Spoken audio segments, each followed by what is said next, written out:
Siapa sangka di dunia ini ada makhluk hidup yang bisa melayang bebas di udara meski tak memiliki sayap seperti burung atau kelelawar. Mereka mampu meluncur, melayang, atau bahkan terbang dengan cara yang jauh lebih unik dari yang kita bayangkan. Terdengar mustahil bukan? Namun, hal tersebut memang benar adanya. Ada beberapa hewan yang memiliki kemampuan untuk terbang walaupun tidak memiliki sayap. Di alam liar, setiap spesies memiliki cara unik untuk bertahan hidup dan beberapa hewan telah menguasai seni terbang dengan cara yang tak biasa. Dari hewan-hewan kecil yang mampu meluncur ratusan meter hingga dapat melayang dan berkelana di udara dengan sangat efektif. Kemampuan mereka ini benar-benar mengubah cara kita dalam memandang dunia.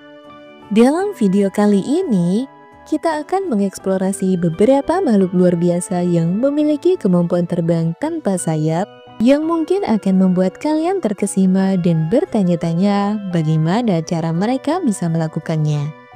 Bersiaplah untuk terpesona karena jawabannya akan membuat kalian membuka mata dari hewan-hewan yang memiliki kemampuan yang tak biasa.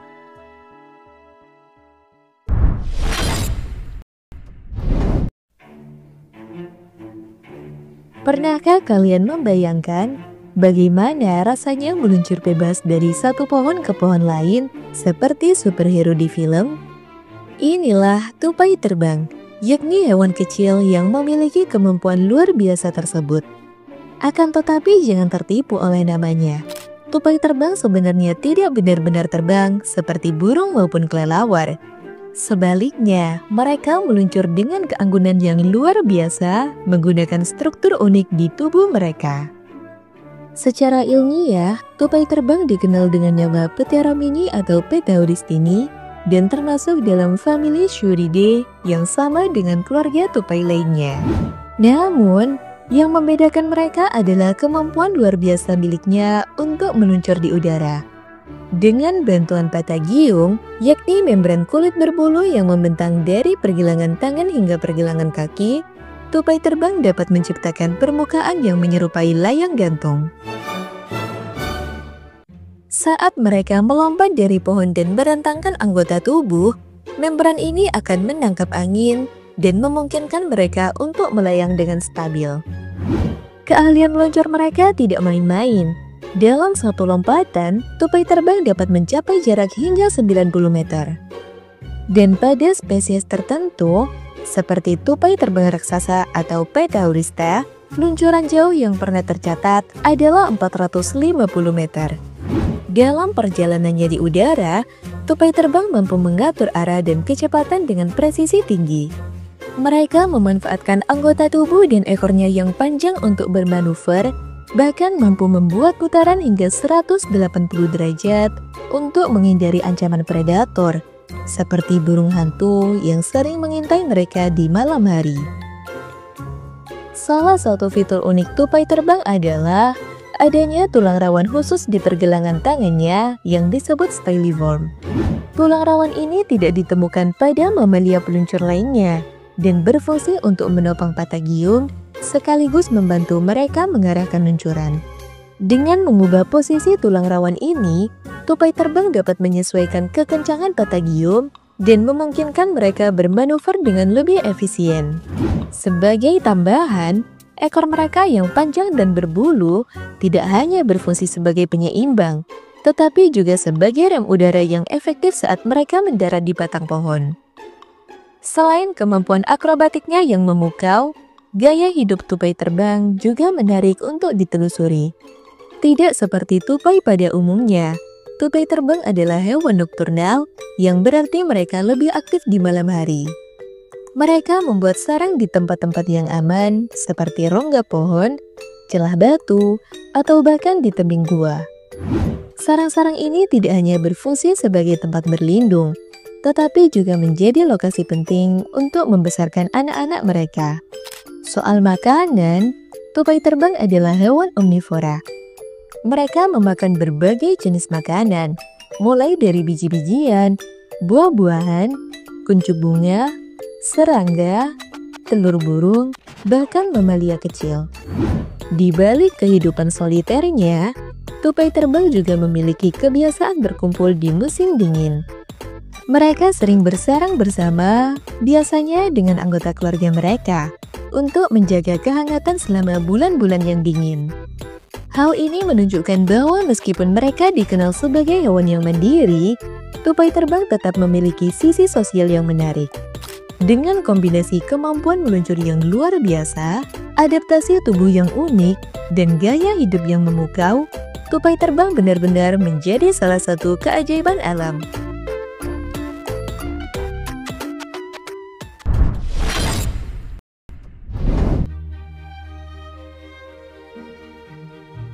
Siapa sangka bahwa di dunia ini, hiduplah seekor ikan yang bisa meluncur di udara layaknya pesawat mainan.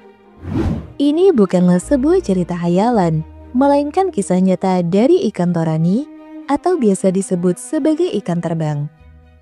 Dengan kemampuan uniknya, ikan ini bisa melompat keluar dari air dan meluncur jauh di udara untuk menghindari predator. Aksi luar biasa tersebut membuatnya nampak seperti pilot alami di lautan.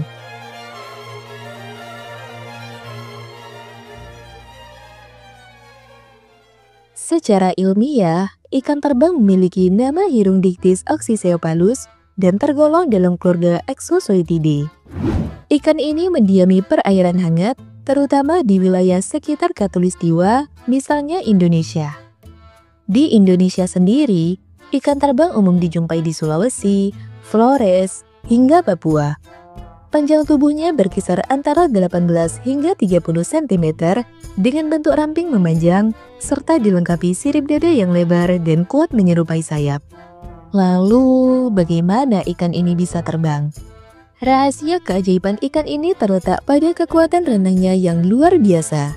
Ikan torani akan berenang dengan kecepatan tinggi menuju permukaan air, dan begitu mereka muncul di permukaan, sirip dadanya akan langsung terbentang lebar layaknya sayap, sementara ekornya yang masih menyentuh air akan memberikan dorongan tambahan. Dengan menggunakan teknik dasar, ikan torani bisa meluncur hingga sejauh 50 meter dalam sekali lompatan. Namun, jika mereka menggunakan dorongan gelombang, jarak luncurannya bahkan bisa mencapai 400 meter. Dan dalam sekali lompatan, ikan terbang dapat berada di udara selama 43 detik. Sungguh luar biasa, bukan? Meskipun begitu, keahlian meluncur ikan ini bukan hanya untuk pamer, melainkan sebuah cara untuk bertahan hidup. Dengan terbang, ikan torani mampu menghindari predator yang mengintainya di dalam air. Akan tetapi ada kalanya aksi hebat ini membuat mereka mendarat di tempat yang tak terduga. Misalnya, di atas dek kapal nelayan, di mana jasad mereka sering ditemukan saat fajar mulai tiba. Selain aksinya yang memukau, ikan torani nyatanya juga memiliki cara berkembang biak yang cukup unik, di mana telur-telur ikan ini memiliki bentuk lonjong atau bulat dengan benang-benang halus pada membrannya. Benang ini sendiri berfungsi untuk menempelkan telur pada benda-benda terapung di permukaan air, seperti rumput laut atau benda-benda lain. Meski terdengar cukup aneh, ini adalah cara alami agar telur-telur ikan torani aman dari predator alami mereka. Namun, tentu saja tidak aman dari kita, para manusia. Dengan kemampuan terbang yang mengagumkan, ikan torani menjadi bukti bahwa lautan yang saat ini kita jaga masih menyimpan banyak keajaiban tak terduga. Jadi, jika suatu hari kalian berada di lautan lepas dan melihat ikan melompat keluar dari air, ingatlah bahwa ikan itu bukan sekedar ikan biasa, melainkan dialah ikan torani, sang ikan terbang.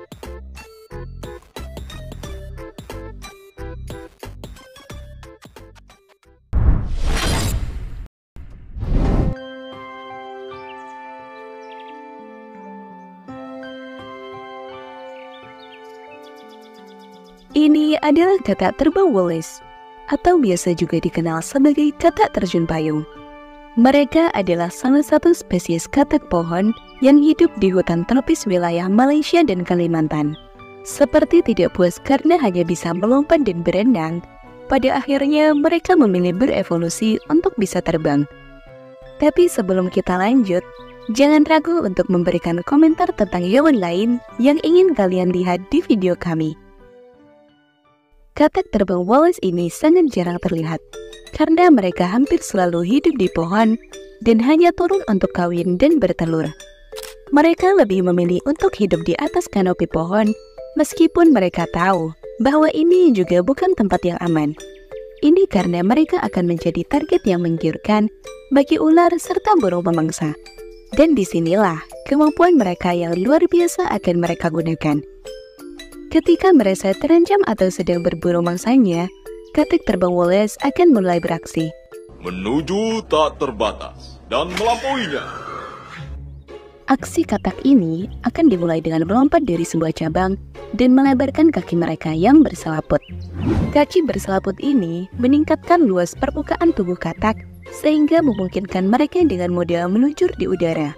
Jadi, meskipun mereka tidak benar-benar terbang, mereka mampu meluncur dari pohon ke pohon. Atau menurut Buzz Lightyear, Ini bukan terbang, ini jatuh dengan gaya. namun dengan hal ini mereka bisa menempuh jarak hingga 15 meter di udara. Katak terbang Wallace bukan satu-satunya katak yang mengembangkan kemampuan ini, tetapi mereka adalah salah satu yang terbesar. Meskipun begitu, jika dibandingkan dengan katak non-terbang dengan ukuran yang sama, katak terbang jauh lebih ringan. Mereka juga memiliki jari dan kaki yang panjang dan ramping, yang memungkinkan mereka berpegangan pada cabang dan membantu mereka mendarat dengan aman. Tapi, mengapa katak ini mengembangkan teknik peluncur? Sejak ratusan ribu tahun yang lalu, katak-katak ini memiliki kaki berselaput yang sangat cocok untuk berenang. Namun, para ilmuwan percaya bahwa kaki berselaput tersebut telah berubah menjadi semacam parasut tidak sempurna, yang memungkinkan katak-katak ini meluncur di sekitar pohon tinggi tanpa membuang energi. Teorinya adalah, setelah ribuan tahun mengamati burung melewati hutan hujan, katak terbang mulai menggunakan udara sebagai cara cepat untuk berpindah tempat. Siapa tahu, mungkin dalam 1000 tahun lagi, katak ini akan berevolusi agar bisa mengepakkan jari-jari kaki dan tangannya, sehingga mereka benar-benar bisa terbang.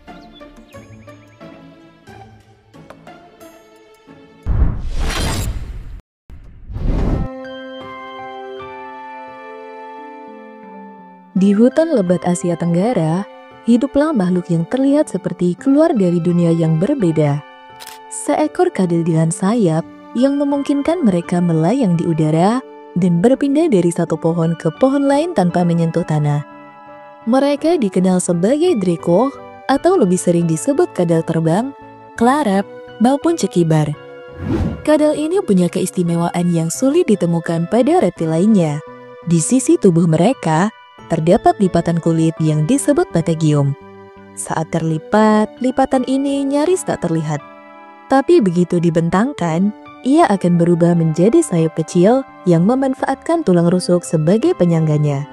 Dengan kemampuan ini, Draco bisa meluncur sejauh 50 meter hanya dalam sekali lompatan. Keunikan lain dari Draco terletak pada cara mereka mengendalikan luncuran. Lipatan dan pembukaan patagium dikendalikan oleh otot-otot seperti iliocostalis dan interkostal yang jika pada kadal lain hanya digunakan untuk pernafasan. Ketika melompat, mereka akan memulai luncuran dengan kepala terlebih dahulu dan memastikan tubuh bagian bawah sejajar dengan tanah. Selama penerbangan, bagian belakang tubuh mereka akan melengkung, sementara kaki depan akan memegang tepi depan patagium sehingga membentuk aerofil sempurna. Tungkai belakangnya pun tidak kalah istimewa. Dalam penampang melintang, tunggai ini membentuk struktur aerodinamis ramping yang turut membantu menghasilkan daya angkat. Menariknya, selama meluncur, kecepatan Draco bisa mencapai 5,2 hingga 7,6 meter per detik, namun itu semua tergantung spesiesnya. Ketika ingin mendarat, mereka akan memanipulasi patagium untuk mengurangi kecepatan. Dan tepat sebelum menyentuh pohon, kaki depan akan melepaskan patagium, memungkinkan pendaratan dilakukan dengan kaki depan terlebih dahulu, lalu diikuti kaki belakang. Kemampuan ini tak hanya mereka gunakan untuk menangkap serangga buruannya, melainkan juga sebagai strategi untuk menghindari predator yang sedang mengintai. Tidak berhenti di situ, kadal terbang juga punya keunikan lain. Tubuh mereka yang pipi berpadu dengan warna coklat bercorak membuat mereka hampir tak terlihat di antara pepohonan. Tapi di balik kamuflase itu, bagian bawah sayap mereka menyimpan warna-warna yang cerah. Pada kadal jantan, terdapat tambahan lipatan kulit di leher yang disebut julep. Warna kuning cerai julep ini akan mereka gunakan untuk menarik perhatian betina saat musim kawin, dengan cara membuka lipatannya sambil menggoyangkan tubuhnya. Sebagai penghuni pepohonan sejati, Draco jarang sekali turun ke tanah. Namun, ada suatu pengecualian ketika sang betina harus meletakkan telurnya.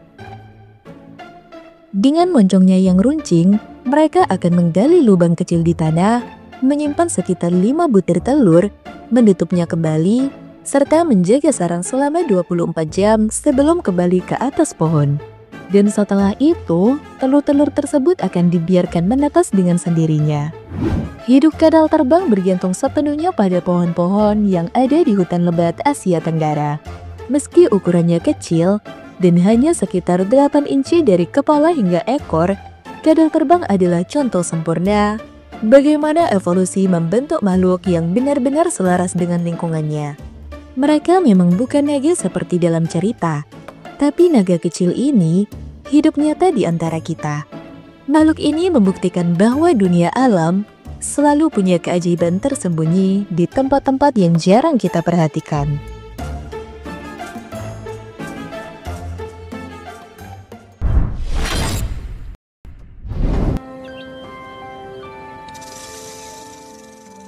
Ular dikenal sebagai hewan yang bergerak di tanah, menjalar dengan tubuh ramping dan licin mereka.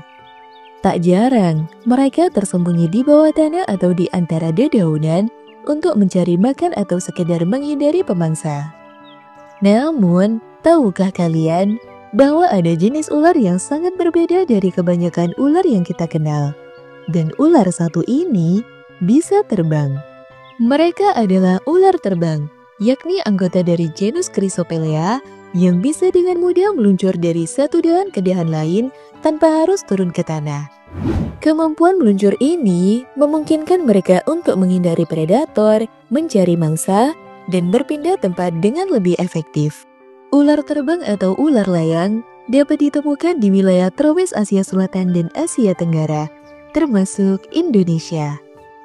Walaupun diberi nama ular terbang, mereka sebenarnya tidak benar-benar terbang seperti hewan bersayap lainnya.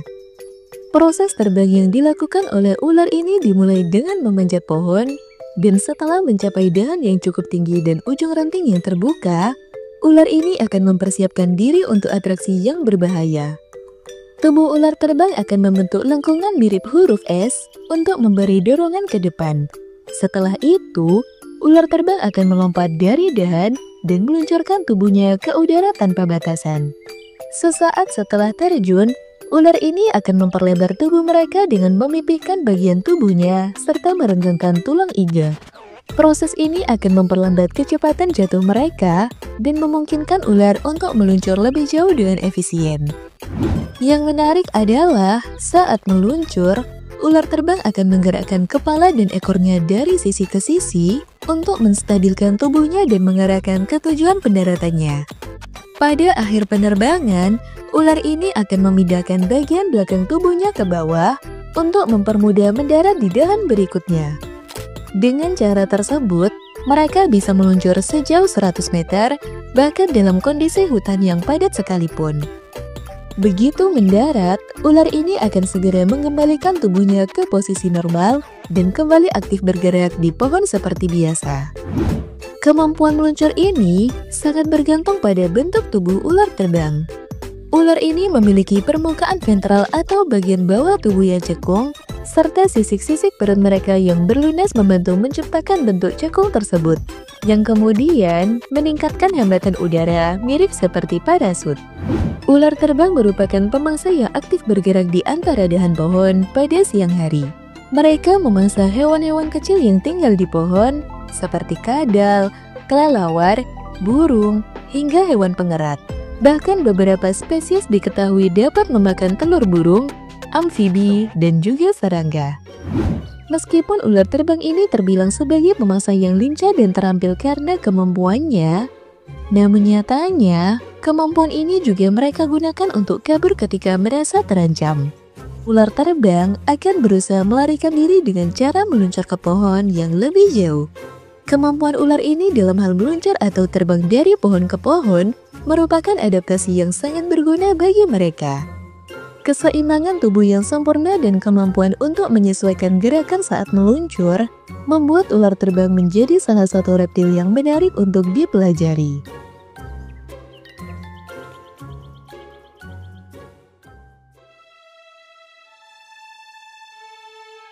Terima kasih telah menemani kami dalam petualangan ini. Jangan lupa untuk subscribe channel kami dan menekan lonceng notifikasi agar tidak ketinggalan video kami berikutnya yang akan membawa kalian lebih masuk ke dalam misteri alam lainnya. Semoga bermanfaat dan sampai jumpa lagi di petualangan berikutnya yang lebih mengesankan.